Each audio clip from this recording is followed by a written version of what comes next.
Hello there, welcome to the Football Bloc. My name is Brandon, and today we are going to look ahead to the 2023 AFCON quarterfinals, and I'm going to give you my predictions for each match. So if that sounds interesting, let's hop right into it. One step beyond.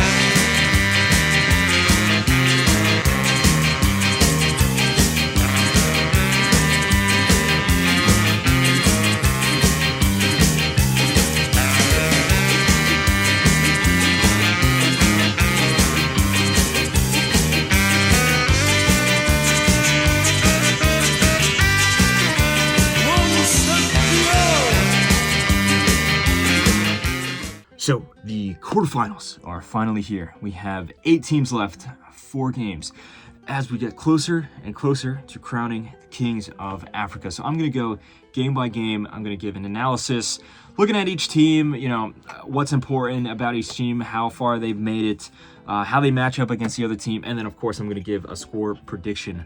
So let's start off with the first match we're going to look up, and we have Nigeria going up against Angola.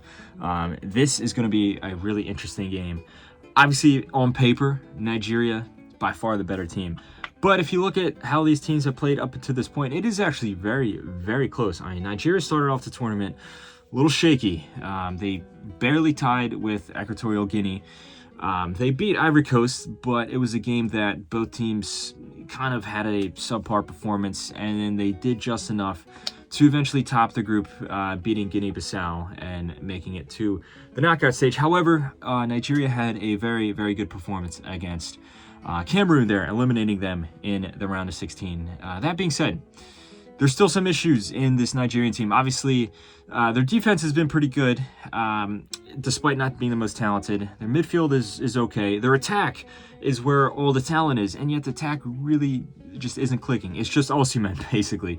And Lookman's had a good tournament as well. But for all these talented attackers that they have, none have really showed up there. They really haven't clicked, with the exception of those two. And even then, Lookman kind of started clicking recently. It's just been Osimhen.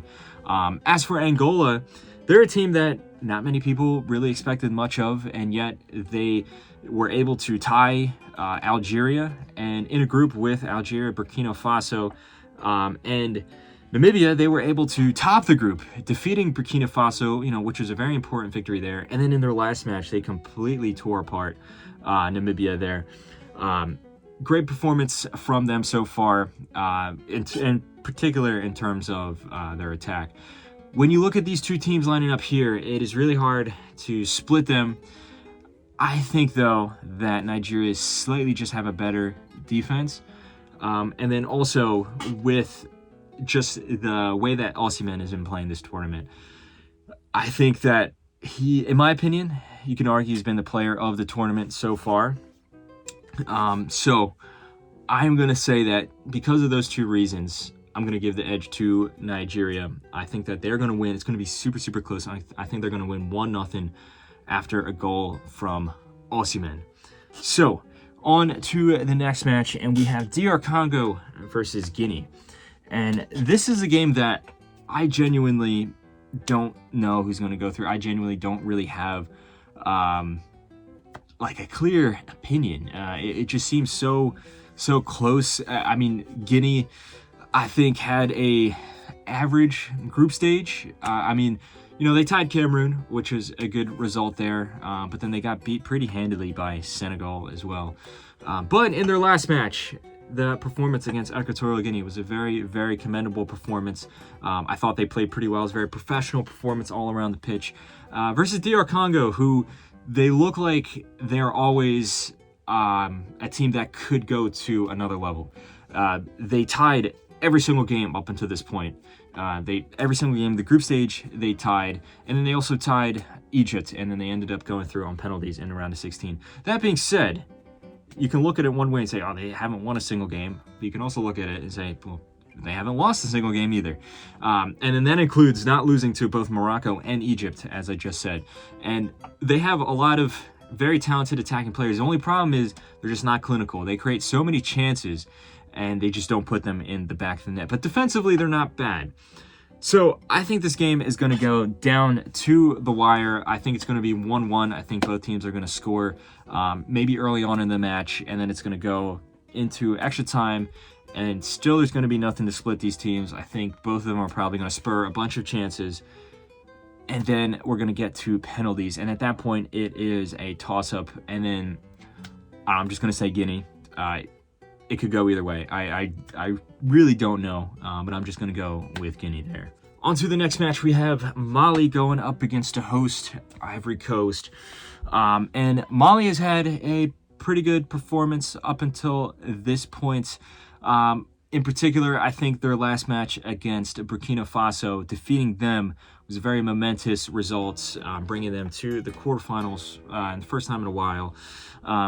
Also, as I said before, Burkina Faso is no pushover, and the fact that Mali was able to completely outplay them like they did in the first, let's say, 60 minutes was very, very impressive.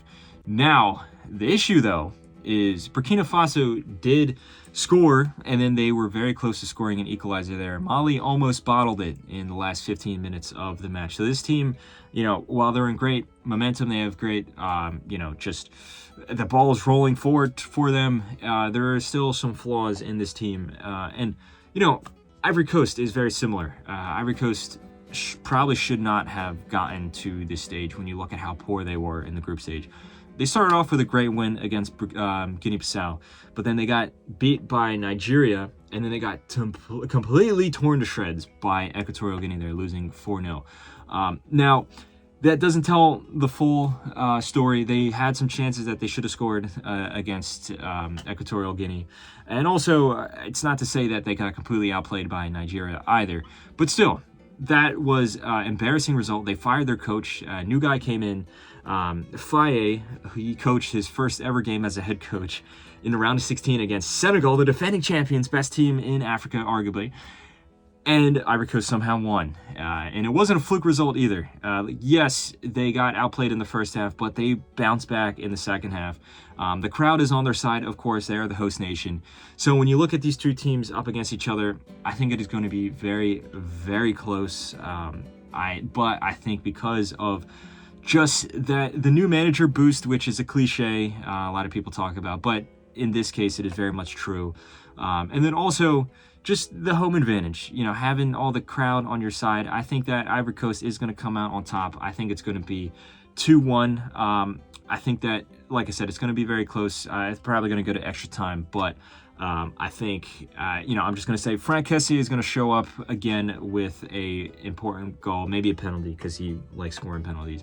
In this new team under Faye, he has been, I think, just a very clutch member. I mean, he's a clutch player just in general, whether it be for his club or for his country. So I'm saying Ivory Coast go through, winning goal from Franck Kessié. On to the last match here, we have Cape Verde going up against South Africa, which, is crazy because going into this tournament, if you told someone that there would be a quarterfinal between Cape Verde and South Africa with a spot in the semifinals up for grabs between these two teams, they would have looked at you like you're crazy. That being said, I think that both these teams have obviously earned their spot here. Cape Verde, at this point, considering that Morocco and Senegal have been eliminated, I think you can make a really strong argument for Cape Verde just on their performances alone. They have been the best team of this tournament so far. And then South Africa, despite having that loss to Mali, they have bounced back with some great performances, defeating Namibia 4-0. And then also, of course, the most impressive of them all, eliminating South Africa in the last round. But I do think that there are some flaws in this South African team. I think they got away with some of those flaws against Morocco. Morocco was just so sluggish and lazy, for lack of a better term. They didn't put away a lot of the chances that they had. Cape Verde has been super clinical throughout this tournament. There's been a lot of teams that have not been clinical. Cape Verde is one of those teams. On the contrary. So I think that this match is also going to be really close, but in the end of the day, I think Cape Verde is going to go through. I think it's going to be 1-0. Cape Verde has been really dangerous on set pieces and free kicks. I'm going to say that Jaime Montero is going to score either off of a corner or off of a free kick or some type of set piece. Maybe a penalty as well.